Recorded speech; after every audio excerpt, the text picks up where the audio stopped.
안녕하세요. 이시우TV의 이시우입니다. 해당 분석은 초안 분석이며 최종 분석과 픽은 하단 댓글에 있는 링크로 문의 주시면 방입장 도와드리도록 하겠습니다. 방입장은 무료로 진행되며 절대 금전적인 요구를 일체하지 않습니다. 이번 분석은 승부식 100회차 국내 축구 총 4경기 분석 진행해보겠습니다. 울산은 최근 대구를 상대로 1대0 승리를 거두며 김판곤 감독 체제에서 첫 출발을 승리로 장식했습니다.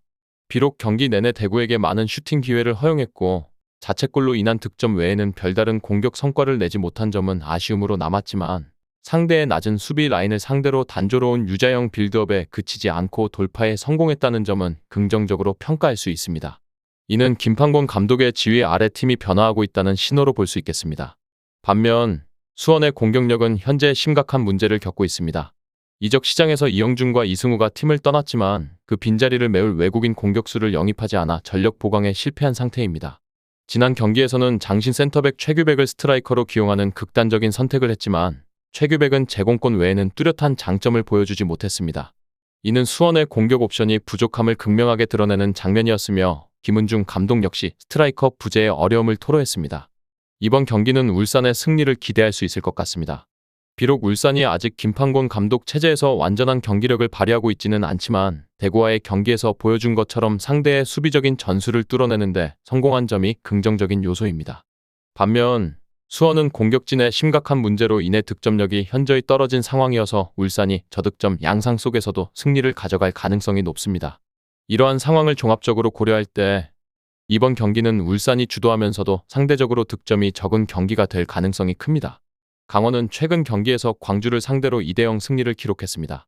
하지만 경기 내용 측면에서 보면 광주가 더 나은 모습을 보였습니다. 강원의 2골은 자책골과 중거리 슛으로 얻은 것이었고 실제로 경기 주도권은 광주가 잡고 있었습니다. 강원이 광주에게 약한 이유는 강원이 강한 압박을 기반으로 플레이하는 스타일이 광주의 전술적 특성과 맞물리기 때문입니다. 광주는 상대의 압박을 유도한 뒤에 이를 벗어나 넓은 공간을 활용하는 전술을 펼치는데 이 점이 강원의 압박 스타일의 상성이 됩니다. 광주는 최근 전북을 포함해 3경기 연속 무실점을 기록하며 수비적으로도 안정감을 보여주고 있습니다. 과거에는 광주의 수비가 약하다는 비판도 있었지만 현재로서는 그런 비판이 무색해졌습니다. 특히 허율은 센터백으로서 뛰어난 탈압박 능력을 바탕으로 빌드업에 기여하며 팀의 핵심 자원으로 자리 잡았습니다. 왼발을 사용하는 센터백으로서 드문 재능을 보여주며 광주의 후방 안정성에 큰 역할을 하고 있습니다. 광주의 팀 전술을 고려할 때 강원이나 울산처럼 압박을 중심으로 공격하는 팀들에게 강한 면모를 보이고 있습니다. 이번 경기에서도 광주의 승리를 기대해 볼 수 있습니다. 지난 경기에서 강원이 승리했지만 경기 내용 자체는 광주가 우세했고 강원의 득점 상황도 운에 많이 의존한 것이 사실입니다. 광주는 최근 3경기에서 모두 무실점을 기록하며 수비적인 약점이 거의 드러나지 않았습니다. 이런 흐름을 감안할 때 강원이 광주의 압박을 역이용하는 것은 쉽지 않을 것이며 광주가 승리를 가져갈 가능성이 높다고 할 수 있습니다. 이 외에도 다른 축구 분석과 야구 분석 및 종합 픽이 궁금하시다면 하단 고정 댓글 링크로 문의 주세요. 수원 삼성은 전남을 상대로 이전에 좋은 기억을 가지고 있습니다. 염기훈이 이끄는 경기에서 대승을 거두며 전남을 상대로 강력한 모습을 보여준 바 있습니다. 이는 수원 삼성이 높은 라인을 구축하는 팀을 상대할 때 강점을 발휘한다는 점에서 빛을 발한 결과였습니다. 비록 안양과의 경기에서는 빌드업 과정과 수비에서 약점을 드러내기도 했지만 적은 찬스를 효과적으로 살리는 결정력에서는 긍정적인 평가를 받았습니다.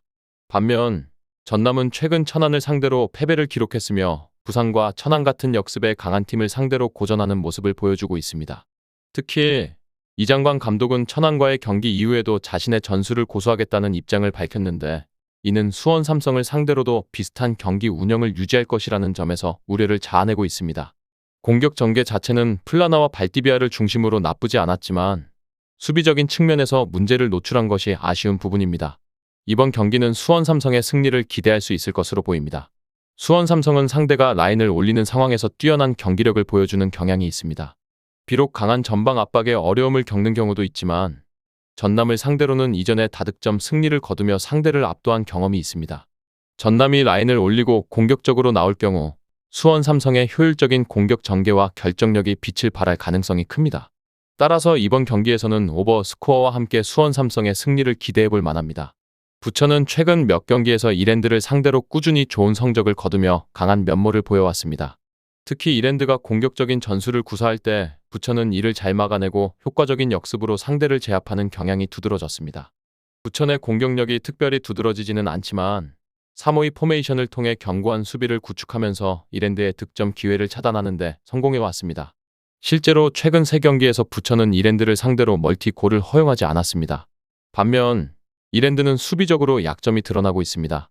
후반 교체로 투입될 예정인 몬타뇨 같은 공격수들은 좋은 활약을 펼치고 있지만 팀 전체적으로는 수비적인 안정감이 부족하다는 평가를 받고 있습니다. 이랜드는 공격수들에게 적극적인 수비 가담을 요구하지 않는 성향이 있어 센터백들에게 빌드업과 수비의 부담이 크게 가중되고 있습니다. 김호규와 오스마르의 경우 클리어링과 패스에서 실수가 잦아 수비진의 불안정성을 더하고 있습니다. 이번 경기에서는 부천이 이랜드를 상대로 우위를 점할 가능성이 높아 보입니다. 부천은 최근 이랜드와의 맞대결에서 수비를 바탕으로 상대의 공격을 효과적으로 저지하며 강한 모습을 보여주었고 이러한 경향은 이번에도 이어질 가능성이 큽니다. 비록 부천의 득점력이 뛰어나지 않지만 안정적인 수비를 바탕으로 승리를 노릴 수 있을 것입니다. 최근 전적에서 2승 1무로 부천이 우세를 보인 점을 고려하면 부천의 승리가 충분히 예상됩니다. 끝으로 정확한 배당 변동에 따른 실시간 추적과 최종 예측은 배팅 마감 직전까지 이루어져야 합니다. 위 부분을 참고하는 배팅이 아닌 더 근시적인 결과는 배당률 흐름의 변화 및 경기 시작 전 결장자 정보에 따라 변동될 수 있습니다. 함께 배팅으로 더 효율적인 승률을 만들고자 만들어낸 채널입니다. 모든 경기를 영상에 담아내기엔 한계가 있습니다. 이외 다른 경기들의 정보와 결과 예측 및 더 많은 도움이 필요하시다면 분석방으로 언제든지 연락주세요. 최선을 다해 보이겠습니다.